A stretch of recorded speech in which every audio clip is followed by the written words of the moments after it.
JKU mpaka amefikia hapo? Okay, kwenye sababu timu zilikuwa zinatoka bara Tanzania bara 4 na Tanzania visiwani 4, jumla timu 8 ambazo zilikuwa zinacheza 8 bora. Maana bara tumebakiwa na timu moja. Yeah, bara tumebakiwa timu moja, na JKU huyo ambaye anakwenda kucheza finali na Yanga amehusika kuziondosha timu 2 zinazotoka ligi kuu ambazo kwenye uchambuzi wa kwenye makaratasi kabla michezo yote haijaanza kuchezwa ilikuwa inatazamiwa kwamba huenda finali labda akacheza Yanga maybe na Singida ama Yanga na Azam. Sababu walikuwa wanapewa nafasi kabisa. Costa hakupewa nafasi kutokana na kwamba Costa alikuwa na fomu nzuri msimu jana kuliko msimu huu. Kwa hiyo kila mtu alimweka pembeni. Lakini angalia amepita njia hiyo. Yaani njia ya watu ambao walikuwa wanatarajiwa kwenda kuchallenge ubingwa, yeye JKU amepita. Kamuondosha Singida Black Stars kwa hatua ya mikwaju ya penalty. Kwenye hatua ya robo finali kamuondosha Azam FC. Hatua ya nusu finali kwa jumla kwa idadi ya magoli 2-1 tena comeback. Azam walitangulia kipindi cha kwanza wakaja kasawazisha hayo magoli in a very comfortable way.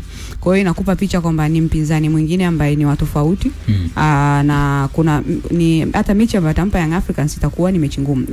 Nimejaribu kutizama hizi mechi ambazo timu zetu kutoka bara zinacheza na timu kutoka visiwani. Kuna kitu nimejifunza.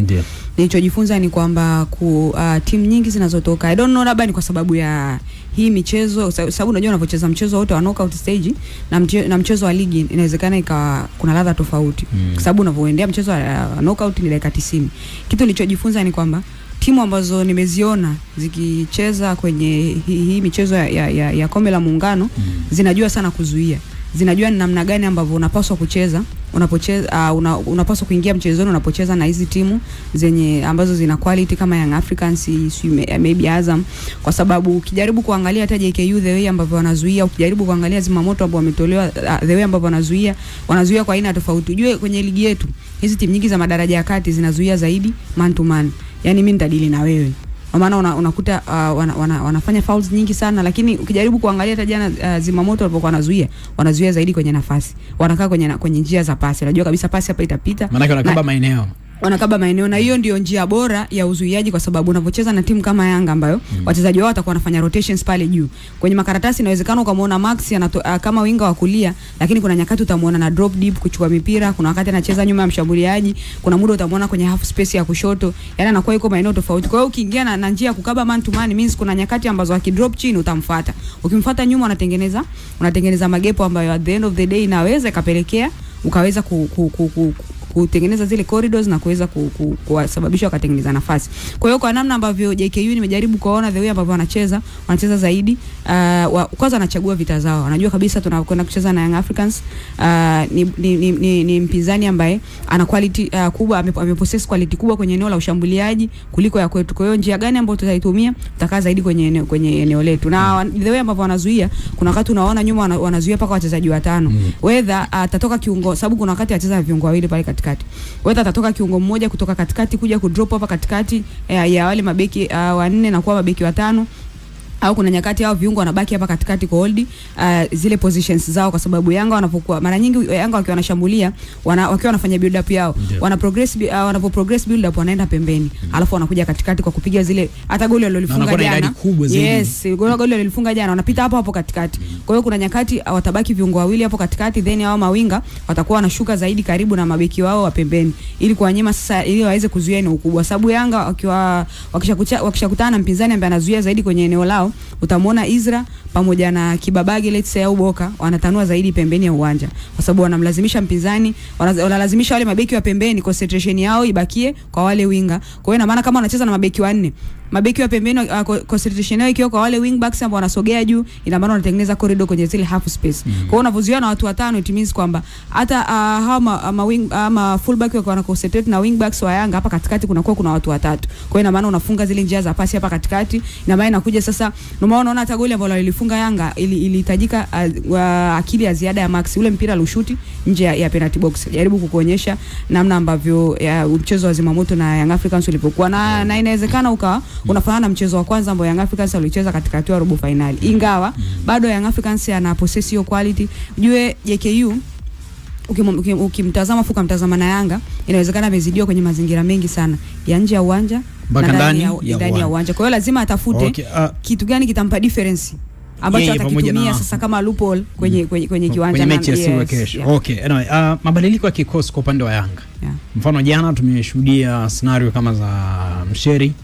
Yes, kulikuwa kuna reaction tofauti kwa mashabiki, hata wachezaji wenzake. Japo kwa baadaye of course walionekana kumunga mkono na akamwambia bwana nenda golini, wewe ni shujaa. Na sofa alionyesha ushujaa wake. Tutegemee kesho kwa kuwa kwenye benchi tuliona magolikipa karibu 3. Awesu, tulimwona pia Djigui Diarra na Komen Wakanda kaniambia Yanga ana wachezaji kama 6 kwenye benchi. Diarra pamoja na mabadiliko kwenye maeneo mengine Young Africans tuyategemee kwenye eneo la goalkeeping. Yes, kwanza goalkeeping na maeneo mengine. Kwa maana ya kila ambacho wamekipata Young Africans na ugumu wa mchezo mpaka wanaenda katika mikojo ya penalty.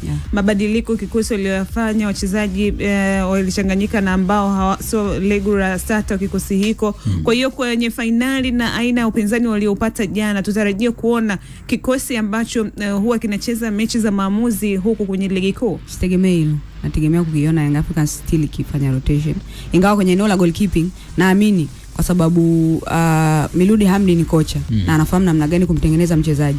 Kwa situation ambayo amepitia Msheri, ukimfanyia rotation kwenye mchezo, labda acheze Diarra, ambaye Msheri mwenyewe akiangalia anajua huyu kweli quality yake ipo juu, kuliko ufanye rotation kwenye mchezo acheze Komen, ambao anamtengenezea Msheri mazingira kwamba yani wewe nimekuamini, alafu kama wewe huwezi kutubeba kwenye muungano unaweza kutubeba kwenye mashindano makubwa mengine. Na issue ile kuepo ni kwamba yani hii ni issue serious. Kuna yani nikiangalia timu zilizotoka bara zimeenda kushiriki, si kushindana. Ndio maana unaona ingekuwa zimeenda kushiriki basi ungewaona Yanga wakiwa serious, kikosi chao cha kwanza chote kikiwa kinaanza, lakini wanafanya rotation kwa sababu inawezekana kuna mawili, whether wamekwenda kushiriki ama walichokwenda kukifanya ni kwamba wanamwangalia mpinzani, wanamwangalia kama wanamtazama mpinzani katika picha ambayo huwa anazitazama hizi timu ambazo wanakuwa wanacheza nazo kuanzia katika hatua ya robo finali ya kombe la shirikisho la CRDB kurudi chini. Yao wanamuona mpinzani ana possess labda quality ndogo kwa namna ile, ndio maana wanakuwa wanafanya rotation. Kwa hiyo kwenye huo mchezo pia sitegemei, inawezekana mabadiliko yakawepo kwa sababu hata Mzizi alikuwa kwenye mchezo jana, alikopo Maxi, alikopo Azizi, alikopo Mudathiri. Hao ni wachezaji ambao ni material ya Young Africans ya kikosi cha kwanza. Kwa hiyo hata kama kuna mabadiliko ambayo yatafanyika, sitegemea atakuwa ni mabadiliko makubwa sana, lakini pia sitegemei kutokuona mabadiliko kwenye huo mchezo kwa sababu pia ni aina ya michezo ambayo kuna nyakati mwalimu unakuwa unatamani wachezaji wako wengine ambao hawapati nafasi waweze kupata nafasi. Kwa hiyo ukiangalia muungano inawezekana isiwe ni kombe ambalo Young Africans wakati wanaanza ligi lilikuwa kwenye target yao kwamba tushinde muungano, tushinde ligi kuu. Inawezekana kwangu mimi binafsi naona Yanga wameenda kushiriki. Okay, anyway, Wakanda Young Africans, kauli ya makamu wa rais, kila kombe lililopo mbele ya safari wanapaswa kulichukua, na ndo yeye anaamini inaashiria ukubwa wa Yanga. Mapema kabisa walitolewa kwenye hatua ya makundi ligi ya mabingwa, mbaki na ligi kuu, tuseme domestic leagues kwa ujumla. Quality ya wachezaji walionao na ushindani ambao tunaushuhudia, possibility ya Yanga kuchukua haya mataji ni kubwa kiasi gani? Obviously ukisha kuwa unaitwa Yanga, wewe ni timu kubwa Tanzania. It means domestically unahitaji kuchallenge kila kilicho mbele yako. Hivi sasa ukimsikia Arafat anaishi tu kwenye ile misingi ya kawaida ambayo Young Africans amekuwa kiishi miaka yote. Kila taji lilo mbele yao, kitu cha kwanza wanachokifikiria ni twende tukahakikishe tunatoa hilo taji. Kwa sasa hivi Yanga taji lilo mbele yao ni kombe la muungano. Obviously wakilikosa kombe la muungano, licha ya kwamba ni kombe ambalo labda limekuja katikati ya msimu, licha labda ni kombe ambalo theory wise unaweza kalitem kama kombe la wastani, bado halitoondoa essence kwamba Young Africans anatakiwa kulipambania na kulichukua kwa sababu tayari ameshashiriki hilo taji. So kwangu ni kauli ya kawaida ambayo una expect kutoka kwa kiongozi ambaye anaiongoza taasisi ya Young Africans. Because leo nilikuwa nazungumza na Ibrahim Chana, akamwambia ile furaha uliyoiona jana, ile ni furaha ambayo ilikuwa imesindikizwa na hofu ya disappointment ya kuondoshwa kwenye michuano, kwamba reaction tuliyoshuhudia Yanga akitoka reaction mtaani itakuwaje? Wachezaji watapokeaje? Mashabiki watapokeaje? Wapinzani wao watawatreat vipi Yanga akitoka kwenye muungano hivi sasa? Kwa hiyo the only option kwa upande wao kuondokana na hiyo kadhia negative impression ambayo wataipata nje ya uwanja, the only option is lifate taji, ondoka na taji Pemba, rudi nalo bara. Kwa hiyo obviously sasa hivi ukiwafuata Young Africans, ukimfuata Rafataji, ukimfuata Engineer Hersi, leo ndio watafanya build up kuelekea mchezo wa kesho. Watakachokuwa wanazungumza sasa hivi kampeni kwao ni guys tukapambane, JKU sio mpinzani mwepesi, tupambane tutohitaji. Ile furaha uliyoiona baada ya mchezo wa zimamoto ile inaakisi tu kwamba walikuwa wanahofia disappointment kwamba tutatoka kwenye hii michuano. Ni utani tu wa jadi ama kuna kingine ambacho naamini kipo? Essence ya utani wa jadi. Kombe la Muungano kwamba kiasi hicho mtu anaonekana yuko pen. Essence ya utani wa jadi inapelekea pressure na ukubwa wa Simba na Yanga. Yani Simba atafanya kitu kwa sababu nyuma yake anajua kuna Young Africans ambaye anatakiwa kumtambia. Yanga atafanya kitu kwa sababu anajua kuna Simba mgongoni kwangu ambaye ninapaswa kumtambia. Kwa hiyo kitu chochote negative kuhusiana na team A ni furaha kubwa sana kwa team B. Kwa hiyo sasa unaepukaje kutengeneza furaha ya team B disappoint kwa kushinda? Leo hii Simba amepata furaha kwa kushiriki michuano ya finali ya CAF Confederations Cup. Ana hiyo bragging right ya kumwambia Young Africans mimi niko finali, wewe uko wapi? Umeona? Kwa hiyo sasa Yanga katika kitu ambacho watatakiwa kukiepuka hivi sasa ni kutengeneza mazingira ya kwamba unakaa kijiweni na shabiki wa Simba na kwambia mimi niko finali ya CAF Confederations Cup, lakini wewe umetolewa na JKU ama umetolewa na Zimamoto kwenye kombe la Muungano. Kwa sasa ili kutengeneza yawezekana kwenye mzani visiwe sawa, lakini kwenye ule essence ya utani wa jadi at least tutakuwa na kivuli cha kukaa kwamba okay bwana sawa wewe umefika finali, okay na mimi pia msimu nimeshaanza kutoa mataji, ligi kuu kunaongoza. Kwa hiyo kile ulichokiona jana kutoka kwa wachezaji, kile ulichokiona jana kutoka kwa Alikamwe, ule ndio utani wa jadi.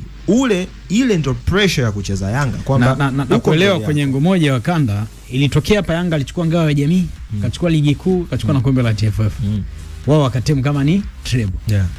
Lakini hoja zilizokuja kuibuka haiwezi kuwa treble ukajumuisha na ngao ya jamii. Yani umeona hicho kitu? Kwa nini ile hoja inaonekana ilikuwa ni ya kishabiki tu kuwaumiza watu wengine? Kwenye hiyo knowledge ya lakini uhalisia alikuwa ni hivyo. Kwenye hiyo knowledge ya treble, treble ni kitu ambacho kinatengenezwa kinadharia kwenye taifa husika kutokana na muundo wa taifa husika. Nchi yetu tukija kwenye swala la mataji halina mataji matatu. Nchi yetu domestically tuna mataji mawili tu, ligi kuu na kombe la shirikisho le CRDB Federation. Mataji mawili tu. Ukitaka ushinde domestic treble ama ukitaka utengeneze nadharia ya domestic treble ni lazima uihusishe na ngao ya jamii. Hapo ndipo utapata domestic treble, kwamba ngao ya jamii naye uicount in kama taji, kwa sababu kuna mataji mawili. Ile ngao ya jamii obviously inakuwa termed kama community shield, huwa haitermed kama achievement ya mataji. Kwa sasa ili tuikamilishe nadharia yetu ya domestic treble, huwa watu tunaicombine na hiyo ngao ya jamii, ambao umekuwa ni utamaduni ambao una flow sasa hivi kwa takriban miaka 10 ambao nimeshuhudia. Simba amefanya hivyo, Young Africans naye kuna muda baada ya kushinda zote. Hii ni kwetu. Hii ni ya kwetu. Kwenye mataifa mengine ukienda kwa mfano taifa la Scotland wana zaidi ya mataji matatu. Ukienda England wana zaidi ya mataji matatu. Ukienda Spain wana zaidi ya mataji matatu. Na kule barani Ulaya wakaenda kwa hicho wanachokizungumza ili timu ifahamike ama ihesabiwe kwa maana imeshinda treble, basi inatakiwa ishinde michuano ile ya Ulaya, inashinda na michuano yake ndani, kwa maana pale England kuna tofauti hapa ya domestic treble na international treble. Kuna kuelewa wakanda ile nasema treble ambayo imefahamika, yani ambayo ni maarufu zaidi ama ambayo inapewa uzito ni ile ambayo unachukua taji la bara, kwa maana mfano kule barani Ulaya UEFA Champions League, hata kama ligi kuu England na FA. Ama ukiwa Spain utachukua UEFA Champions League, utachukua La Liga, utachukua Copa del Rey. Ukiwa kwa maana Italia hivyo Serie A, Copa Italia na UEFA Champions League. Ndio maana tutakuwa tunazishindanishaga PSG, Barcelona na Inter Milan. Nani ataenda kuchukua treble msimu huu kutokana na mashindano ambayo wanashiriki. Haiwezi ukatoka kama Liverpool sasa hivi kachukua UEFA, kwa maana kachukua EPL, aende akachukua FA, atoke hapo achukue Carabao, tuseme kwa maana huyu amechukua treble. Yani tofauti iliyopo kuna domestic treble na international treble. Scotland Yanga alichokifanya kile ilikuwa ni treble ambayo ni domestic trebles. Kwa mujibu au kwa nadharia ya mpira wetu wa Tanzania. Ukienda mataifa mengine nao wana domestic treble zao. Kila taifa lina domestic treble yake.